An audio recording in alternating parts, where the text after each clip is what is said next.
Não é novidade, né? Mas talvez seja a primeira vez que tu está vindo nesse mês. Mas a gente está, ao longo do mês de dezembro, a gente tem passado, né, mensagens intencionais, né, apontando para o Natal, para o nascimento do nosso Salvador, né, para o nascimento de Jesus. E na primeira semana a gente foi abençoado através da vida do Martin, onde ele trouxe uma mensagem falando sobre promessas, né, desde as primeiras promessas, apontando lá para o Salvador, né, lá para o futuro, sobre a vinda do Salvador, a vinda do ungido, que iria, né, pisar na cabeça da serpente, né, que foi falado lá na história do Éden. A gente foi abençoado por essa semana. Semana passada, né, nossa segunda semana, o Felipe trouxe uma mensagem sobre a explicação de quem era esse Messias, né, de quem era Jesus. Então, a gente ouviu bastante sobre os títulos de Jesus, né, quem era Jesus, o que ele representava, o que era né, o cumprimento daquela promessa. Nas nossas células a gente teve, né, nos nossos GTs, a gente teve a oportunidade de conversar um pouco sobre isso, né, sobre como Jesus, quem era esse Jesus para ti antes mesmo de tu conhecer ele, né, antes mesmo de tu ter um relacionamento com ele, como foi que tu ouviu falar sobre Jesus pela primeira vez. Talvez era um quadro, né, no quadro, de repente um quadro lá na casa de um parente teu, aquele é Jesus, é um parente, o que é, né? Não, a gente teve a oportunidade de conversar um pouco sobre quem ele era, né, e como foi apresentado. E não sei se eu vou conseguir fazer com uma mão só aqui tudo, né, mas era como se essas promessas eram como se fossem setas, né, flechas que fossem colocado ao longo da história, né, como se fosse colocado ao longo da história. Então a gente tinha lá no Éden lá uma seta que já apontava para Jesus, né? Deixa eu botar aqui.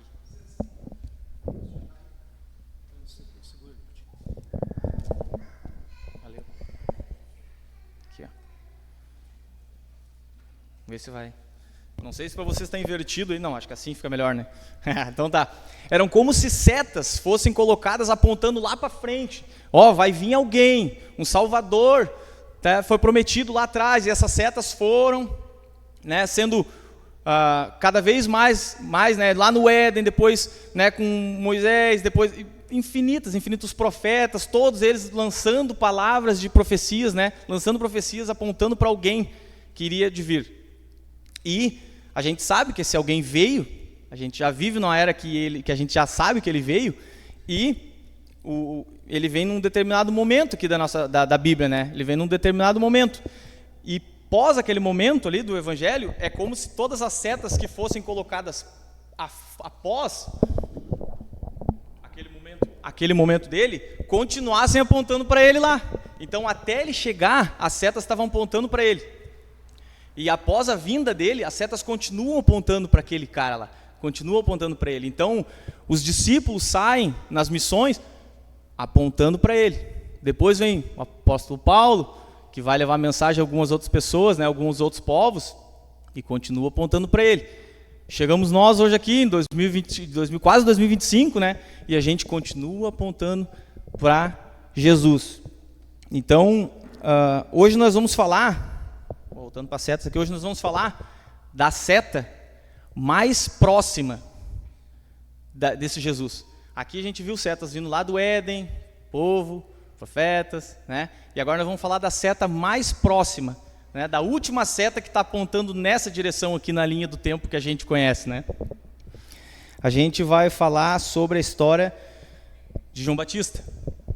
E eu não sei como é que tu lidas com expectativas. Não sei como é que tu lida com expectativas.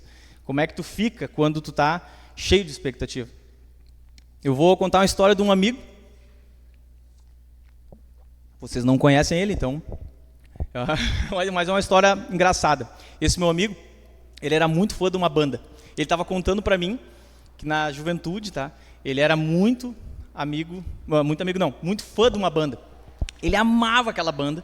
Ele tinha pôsteres no quarto dele daquela banda, ele sabia todas as músicas da banda. Quando saía um CD, ele ia lá e comprava o CD original, ele tinha todos os CDs daquela banda, ele era fãzaço daquela banda. E ele nunca tinha ido no show daquela banda, né? E o pai dele trabalhava com produção de eventos. O pai dele trabalhava tinha uma produtora, assim, ele não era o dono da produtora, mas ele trabalhava com isso, né? E um dia chegou o pai em casa, assim, olhou para ele e disse: Guilherme, tal banda vai vir aqui para o Rio Grande do Sul. Sério, pai? Sério. E a minha empresa vai trabalhar na produção. Pá! Aí ele ficou, nossa, ele tremia no lugar. E sabe que nessas produções eu tenho assim uma carta VIP assim que eu consigo entrar assim lá nos bastidores, lá no camarim e tudo, e eu vou te levar e a gente vai conseguir conhecer a banda. Cara, tu imagina a alegria desse guri, né? Ele estava contando para mim, cara, pensa assim na minha infância eu consigo lembrar de poucas coisas, mas eu lembro desse dia. Então chegou o dia do show, né? O pai dele levou então ele lá, a banda, ele levou bem mais cedo, então a banda não tinha nem chegado ainda, ele estava lá o dia inteiro, né, desde de manhã, assim, agoniado dentro do caminhão, agoniado, e ele começou a passar mal, assim, de tanta expectativa que ele estava. E o pai dele começou a ficar nervoso, assim, ele ligou para a mãe, assim, olha, eu não sei o que eu vou fazer com o Guilherme parece que vai ter um troço aqui, ele tá... Não, vai numa farmácia e compra um calmante pro guri. Aí... Tá, mas não, vai lá e compra um calmante, dá para esse guri, porque ele vai passar mal e tá tendo já dor de barriga aqui. Então tá. Foi lá, comprou um calmante, só que ele comprou um calmante para adulto, né? E ele então deu o calmante pro guri. Resumindo a história, o guri ferrou no sono, aconteceu o show, ele chacoalhava o guri na cama, o guri não queria acordar, estava ali groga com o remédio, perdeu a oportunidade de conhecer a banda. Cara, aí eu falei, cara, como é que tu fez isso? Não, o caminho inteiro eu voltei assim, eu nem olhava pro meu pai. Então é uma história triste, né, com um fim triste, mas é só para lembrar como as expectativas mexem com a gente. Como as expectativas têm a capacidade de mexer com as nossas emoções, até com as nossas atitudes, né? Então, em dezembro, né, durante esse mês, a gente tem lembrado as expectativas desse povo aqui. A gente tem lembrado as expectativas desse povo aqui, não de conhecer uma banda, de conhecer o Salvador. Tu imagina, conhecer o Salvador. Eu estou sofrendo hoje e vai vir um cara que vai tirar esse sofrimento. E séculos e séculos passando e o Salvador não vinha. Gerações e gerações passando e a gente firme, não, vai vir. Passava para os filhos e assim ia indo. Então muitas setas foram colocadas ao longo da história e todas elas, né, pessoas não viram com seus olhos, né? Viviam na promessa. Se tu tem tua Bíblia aí, agora eu vou mostrar o time daquele que gosta da Bíblia de papel, né, senhora? Nada de aplicativo, só no papel. Porque no aplicativo não tem como fazer isso. Eu quero que na tua Bíblia de papel, tu ache Mateus 1. Tá? Mateus 1.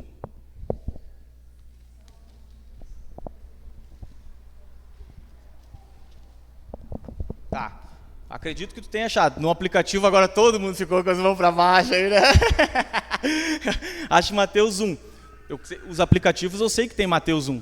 Eu sei. Mas agora eu quero que tu puxe uma folha antes aí. O que tem aí? Não é Zacarias 4. Tem uma folha chamada Novo Testamento aí, né? Uma folha em branco chamada Novo Testamento aí, né?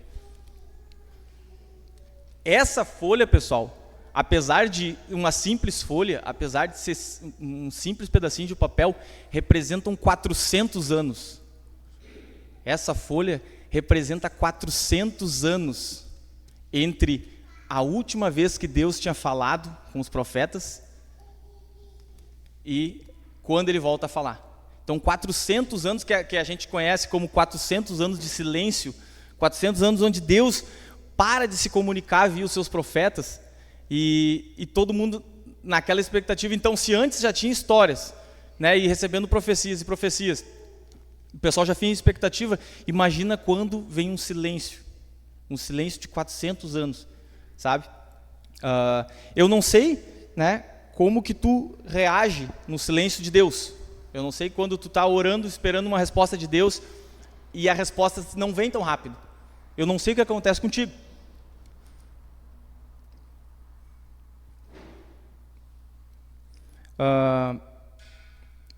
Voltando a falar sobre expectativas, né? Voltando a falar sobre expectativas e imaginando aquele povo ali, além de viver sob promessa, ter 400 anos sem nenhuma comunicação, eu penso sobre uma história minha agora, pessoal. Falar dos outros mas vamos falar de si agora. Uma história, eu comprei, na época que começou essas compras da China, sabe? Na época que começou o site de compra da China, eu comprei. Naquela época demorava muito para vir da China as coisas, né? Não eram que nem hoje, assim, hoje demora, mas nem perto do que era antes. E eu comprei, eu tinha um pouco de medo de comprar na internet, assim, e ainda mais de outro lugar. Comprei coisinhas baratas, assim, comprei 2 capinhas de celular. Ali, acho que 10 pila ali. Bem, vou arriscar primeiro com um pouco, né, antes de arriscar alguma coisa a mais. E realmente, demorou. Não vinha. Chegou uma hora que eu nem olhava mais o aplicativo para saber se mandava. Só ficava ali, objeto postado. E nunca mais. Aí eu larguei de mão, né? Deixei, esqueci. E passou-se meses e eu já tinha esquecido. 1 ano e pouco depois, chega uma encomenda lá em casa. Eu vou olhar as capas do celular. Eu nem tinha mais aquele celular, né? Já tinha trocado de celular já. Mas chegou as capas, eu olhei assim, cara, eu não vou comprar mais da China. Realmente. Mas isso comigo que aconteceu. Minhas expectativas foram tipo assim, deixei até de pensar naquele negócio, larguei de mão, né? Acho que se em 1 ano eu já tinha até parado de pensar numa encomenda, 400 anos, de repente, tu até pode lutar e esquecer de alguma coisa, né?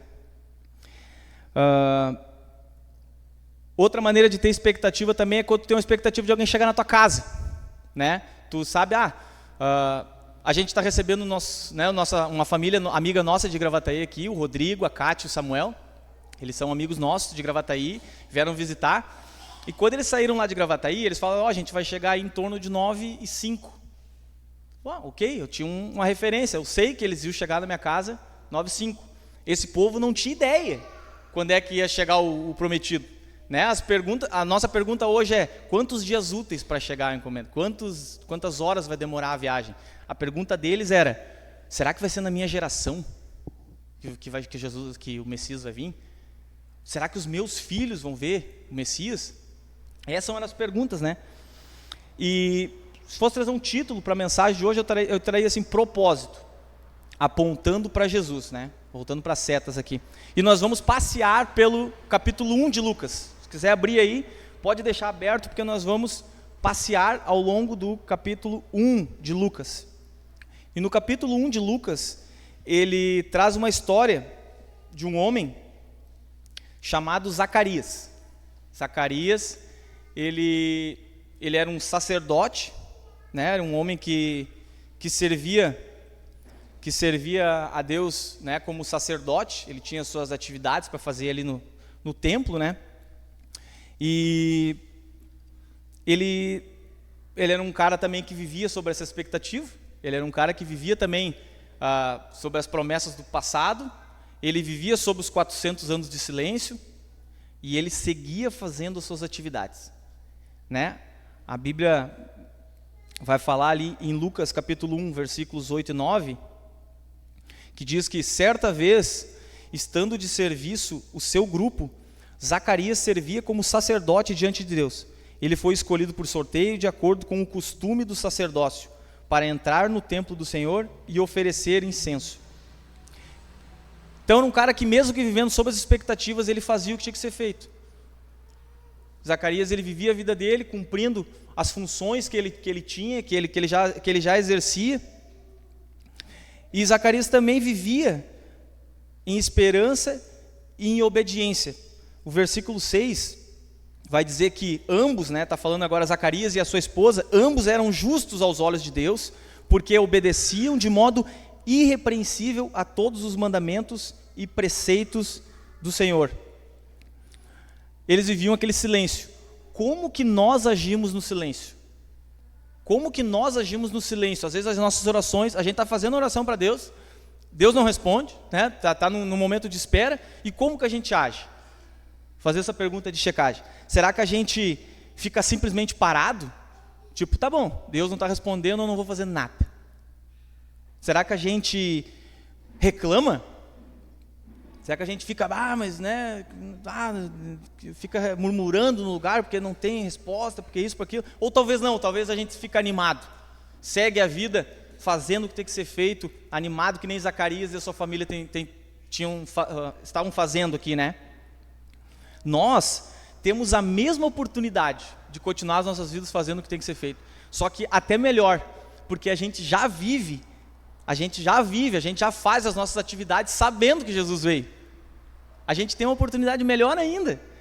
A gente já sabe que o nosso Salvador veio, né? E hoje a gente já vive debaixo da sua graça. A gente já não vive sob a promessa de que um dia Ele virá, e a gente não sabe quando. A gente vive debaixo da graça. A gente vive sob outra promessa que Ele vai voltar no futuro, mas a gente já vive a graça aqui. E então chega o dia.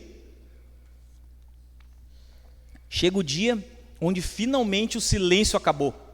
Chega o dia onde Zacarias recebe uma notícia de um anjo.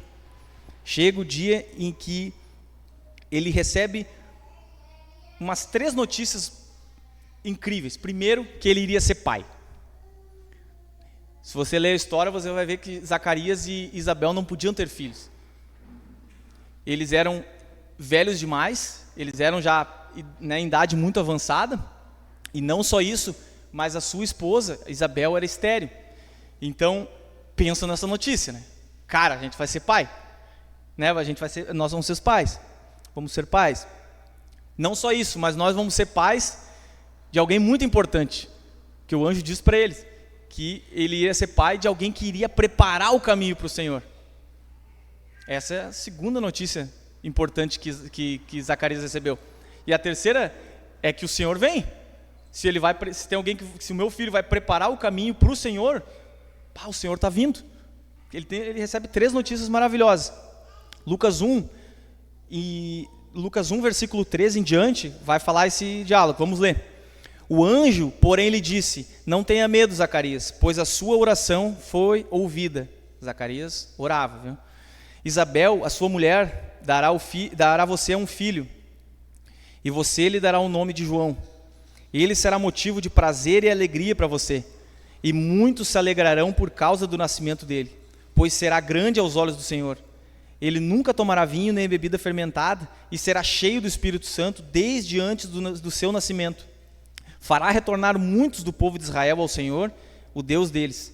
Ele irá diante do Senhor, no espírito e no poder de Elias, para fazer voltar o coração dos pais aos filhos e os desobedientes à sabedoria dos justos, e, assim, deixar o povo preparado para o Senhor.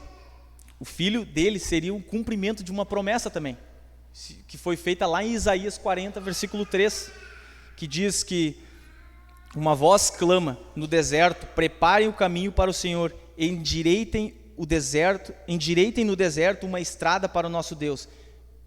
João estava vindo para cumprir essa promessa aqui, para preparar o caminho para o Senhor. Então, meu filho vai cumprir uma promessa, que demais. E o texto vai continuar falando, daí vai falar sobre Maria, a mãe de Jesus, né, que ela também tem a experiência dela com o anjo lá, né, ela também tem a experiência, descobre que vai dar à luz ao Salvador, e ela, vocês vão ver lá entre os versículos 26 e 38 a história de Maria, mas essa história vamos deixar para a semana que vem, né? Vamos deixar para a semana que vem essa história. Ela daria luz ao Salvador, e ela era parente de Isabel. Então, ela decide, o anjo também fala: tua parenta lá também já tá grávida. E ela: não, vou lá visitar. Esse vou lá visitar, pessoal, não tinha Uber, tá? Não tinha Uber, e não era assim, vamos ali. A distância entre uma casa e uma e outra era mais ou menos estipulada 150 quilômetros. Então, uma grávida, 150 quilômetros, cara, eu acho que é puxado, né? Não, vamos, mas foram. E um lindo momento acontece lá. As duas grávidas se encontram, é muita alegria, né? Imagina, além de serem parentes, né? Eu já vi fotos aqui de pessoas que ficam, né, grávidas juntos, assim, e aquele momento legal, aquele momento feliz, e fotinho junto e tudo. Imagina. Vamos ler do Lucas 1, né, do 39 ao 45, que conta essa narrativa que diz assim: naqueles dias Maria preparou-se e foi depressa para uma cidade, depressa, tá pessoal, 150 quilômetros, depressa, vamos lá, depressa para uma cidade da região montanhosa da Judéia. Ao chegar, entrou na casa de Zacarias e saudou Isabel. Quando Isabel ouviu a saudação de Maria, o bebê agitou-se em seu ventre. Então Isabel ficou cheia do Espírito Santo e exclamou em alta voz: bendita é você entre as mulheres, e bendito é o filho que está em seu ventre. Mas por que sou tão agraciada a ponto de me visitar a mãe do meu Senhor? Logo que a saudação chegou aos ouvidos, o bebê que está no seu ventre se agitou de alegria. Bem-aventurada é aquela que creu que se cumprirá aquilo que o Senhor lhe disse. Então não só as duas estavam muito felizes, como o próprio bebê no ventre se alegrou, se agitou no espírito. Claro, o Salvador está chegando. E nós hoje devemos celebrar também. A gente tem que celebrar demais, porque o nosso Salvador, o nosso bom pastor, o nosso Redentor, o nosso Deus veio. E a gente está celebrando nesse mês isso. O nosso Deus veio. Graças à vinda dele, hoje, nós não vivemos as nossas vidas sem propósito. Mas ao contrário, nosso propósito é que vivamos a nossa vida para ele. Vou repetir. Graças à vinda dele, hoje nós não vivemos as nossas vidas sem propósito. Ao contrário, o nosso propósito é que vivamos a nossa vida para ele. É que nós vivamos a nossa vida apontando para ele. Se você já experimentou isso, que você já vive sob a graça de Deus, você já tem Jesus habitando em ti, você já tem essa comunhão com Jesus, tu sabe do que eu estou falando, tu sabe a alegria que eu estou falando. Se tu ainda não tem ele, talvez tu conhece só de ouvir, mas tu não experimentou ainda, não perca tempo. É a melhor coisa que existe. É verdade ou não é? Sim ou não? É a melhor coisa que tem. Então, o capítulo vai continuar, o capítulo 1 vai continuar, e João Batista vai nascer, né? Nós vamos ler aí que João Batista nasce. E quando ele nasce, Zacarias volta a falar, né? Se tu conhece a história, já está por dentro, mas se tu não conhece, Zacarias tinha ficado mudo, porque ele tinha duvidado, né, do que o anjo tinha dito. Então ele fica mudo, e ele fica toda a gravidez de Isabel mudo, né? E quando João Batista nasce, finalmente a voz dele volta, e daí tu imagina que ele devia estar com uma saudade de falar, né? Porque a primeira coisa que ele faz é criar um cântico, ele cria uma música. Então tu imagina, cara, o cara estava, né, um tempão sem falar, e daí ele cria uma música. Tipo assim, acho que o cara teve um tempo assim para compor a música, assim, sei lá, não sei. Mas a partir do versículo 67, tem o que a gente chama de cântico de Zacarias. E diz assim: Zacarias, o seu pai, foi cheio do Espírito Santo e profetizou: louvado seja o Senhor, o Deus de Israel, porque visitou e redimiu o seu povo.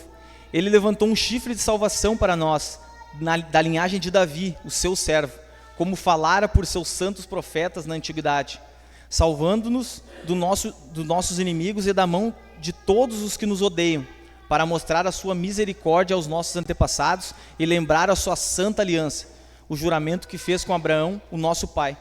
Resgata-nos da mão dos nossos inimigos, para servirmos a ele sem medo, em santidade e justiça diante dele todos os nossos dias. Nesse cântico, ele estava sendo pai ali, e o início do cântico dele é louvando a Deus. O início do cântico dele é louvando a Deus por algumas coisas ali. Primeiro, porque Deus voltou a falar. 400 anos sem Deus falar, e ele louva a Deus. Deus, tu voltou a falar. Louvado seja o Senhor. Segunda coisa, que Deus visitou ele através do anjo. Deus mandou o anjo para falar com ele. Ele fala ali, porque nos visitou. E finalmente porque ele mandou o prometido, ele mandou o filho da promessa. Vamos se alegrar. E ele continua o cântico dele, e agora a segunda parte do cântico dele, aí ele fala sobre o filho dele. E diz assim: e você, meu filho, será chamado profeta do Altíssimo, pois irá adiante do Senhor para lhe preparar o caminho, para dar ao seu povo o conhecimento da salvação, mediante o perdão dos seus pecados, por causa das suas ternas misericórdias do nosso Deus, pelas quais do alto nos visitará o sol nascente, para brilhar sobre aqueles que vivem nas trevas e na sombra da morte, e guiar os nossos pés no caminho da paz. O menino crescia e se fortalecia em espírito, ele viveu no deserto até aparecer publicamente a Israel. Então, ele termina o cântico daí falando sobre o filho dele, dizendo que o filho dele iria apontar para Jesus. O filho dele não seria o cara, ele apontaria para o cara, sabe? Então, isso era o propósito de João, apontar para Jesus, preparar o caminho para Jesus. E hoje nós temos um propósito também. Todos nós temos o mesmo propósito. Talvez tenhamos propósitos específicos para a nossa vida, mas o propósito fundamental, o propósito base é o mesmo.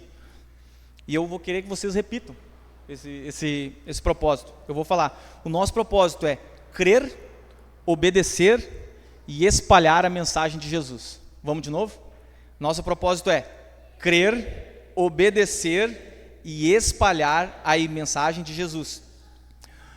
E olhar, sabendo desse propósito, olhar para João Batista me motiva muito a servir nesse propósito pelo qual fui chamado. Me motiva muito ver a vida dele. A Bíblia vai contar a história de João Batista, como ele preparou o caminho, para o Senhor, como alguém que ia à frente, alguém que ia à frente desbravando o caminho.